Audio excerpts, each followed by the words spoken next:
that's the thing that I also was hoping for this piece, is that I was kind of creating a somewhere between like a concert performance and an oratorio performance. So you've got like on the spectrum, you've got concert where you stand and you sing something, and then you've got opera or something like that in the classical realm where things are staged. Then you've got oratorio where it's not staged, but it is a narrative, right? And but these choral pieces aren't always like narratives in this sense. People aren't pretending to be something necessarily, but they are edging toward that, right? So the piano Yeah. kind of imitating bells in the distance as you are entering a harbor. That was my goal, was to kind of create that scene in that moment. I Yeah. was in Santa Fe Desert Corral. I was a vocalist with them for a couple of years before they hired me to be their composer in residence in 2019. And every composer in residence for Santa Fe, they have one every year for their big summer series. Normally their summer series is the biggest. So the Santa Fe Desert Corral hired me for 2019, and they commissioned a larger work from their composer in residence.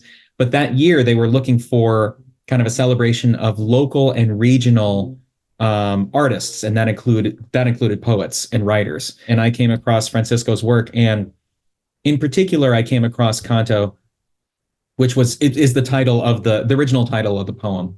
And I was really struck by a couple things. One, generally, Francisco's poetry is very visceral. He was sadly he died much too early, but he was a wonderful Chicano poet, and really found a sweet spot between adult themes and also like a lot of writing for children, and finding that kind of like hope in the new generation, which I really loved. And so that's kind of reflected in this poem when it talks about basically the immigrant experience. And but the poem itself is split into two parts. It's pretty obvious. There's like the one part where you're guided by the scent of hope. You are heading somewhere, right? And then the second half starts with "We'll only be free when every man and woman in every home street, every shade of the human race, everywhere is truly free." It's like there's a spot where suddenly the poem goes to the second half, the reality. And I felt like there wasn't anything in between to bridge those in the poem, which is fine. You can have, basically a diptych, but by turning it into music, I felt like it could be that sparked my interest in actually making it more oratorio like, and having more of the reality. Well, what if the people who are singing it are actually in kind of a group, and individuals saying individual moments of this? I'm guided by hope. I can see in other people's faces this want for something better, that sort of thing. And then the switch to hoping that we all could be free. Maybe they land on the shores that they are aiming for, this dream that they've been hoping for. And then in the second half of the poem, maybe it turns out that where they've landed hasn't quite gotten to that dream that they were expecting. And so we still have some work to do. That's Yeah. really where that theatrical element came in.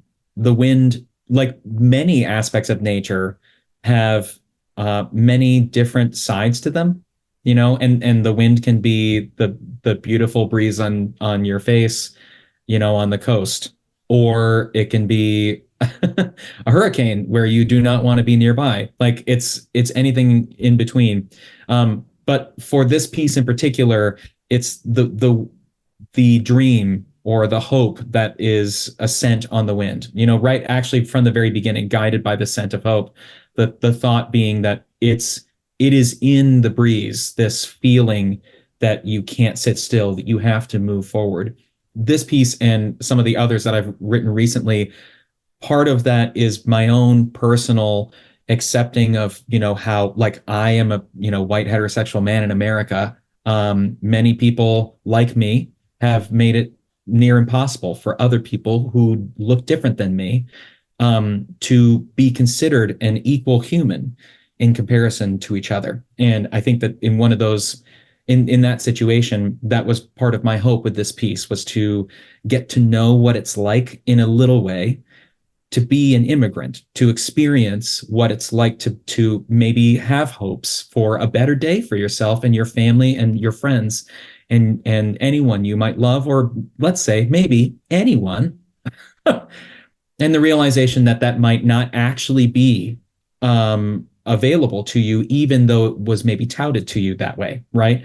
So that's part of the reason why I named it The Wind's True Song, because the idea is that you've got this hope on the wind as you are entering a harbor, but also that the true song is that we're not done yet. You know, that's the scent of hope for a future, not necessarily a present. And so we have work to do. We all do, but especially for the people who deserve more than they're given. So that's really where that came from.